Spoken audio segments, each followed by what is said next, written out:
Someone asks about your thoughts on Google Plus's failure to compete with Facebook.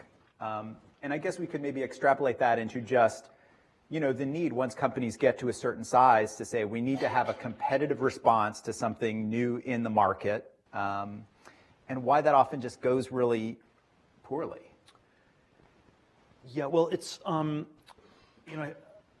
I have to be a little bit careful on what I say on the Facebook context, as I'm on the board at Facebook. It's hard to know exactly why. Google felt compelled to do something like Google Plus. It's very orthogonal to Google's core business in many ways.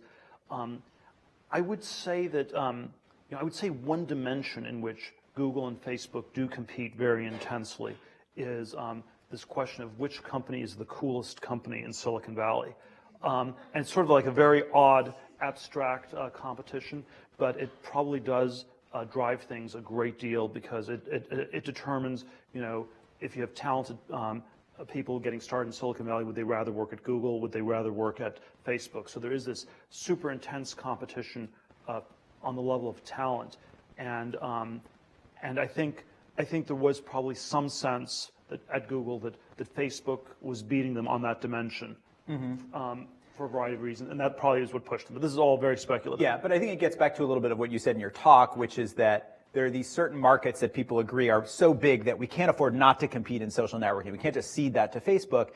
And so you choose to sort of have this wrestling match and compete, often poorly, as opposed to why don't we just go look for another white space market? Like, let's find the next YouTube, let's find the next search market. It gets very difficult in a big company because once you're in a big company, the only things that move the dial are big things.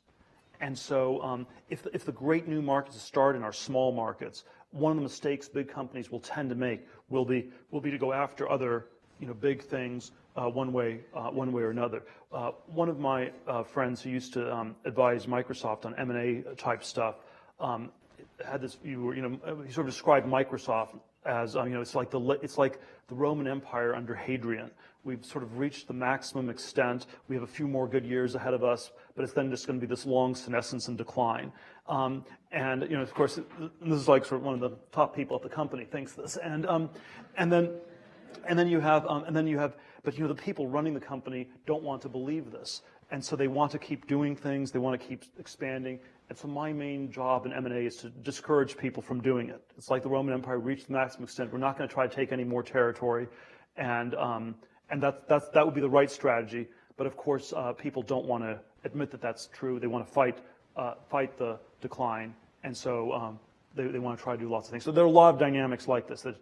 Right. I remember talking to Marissa Mayer when she was still at Google, and she was bragging about, Google's 20% time, all these employees have entrepreneurial ideas, and they come line up outside my office on, I forget what day it was, Thursday, when she had office hours, just like a college student lining up outside of the professor's office, and then they get to pitch their ideas to her, and some tiny percentage of those would get green lit and would show up somewhere on Google. And I was thinking, like, all the most driven, motivated employees are going to be, screw this, I'm going to go off and do a great idea as a startup rather than try to get it through the Byzantine system. Well, there are all sorts of things that, look, it's always an interesting question, why do you have startups at all? It's because you'd say we have all these large existing companies, they have more resources, it's a safer place to work, they can have longer time horizons, or you have large, governmental institutions that have, in theory have similar characteristics.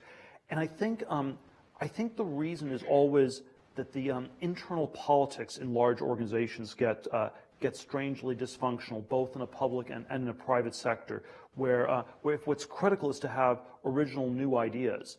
In a large organization, the ideas that get funded are ones that are conventional. It's like everyone knows this is a good idea, therefore we will do it. Right, they appeal to the management team. The management team can understand them. They don't feel threatened by them. You end up with things that are strangely kind of banal. And the things that everyone thinks don't make sense, some subset of those are the ones that are going to work really well. So I think there is this systematic political challenge you have in big organizations that people try to come with all sorts of ways to overcome, but it tends to be very endemic.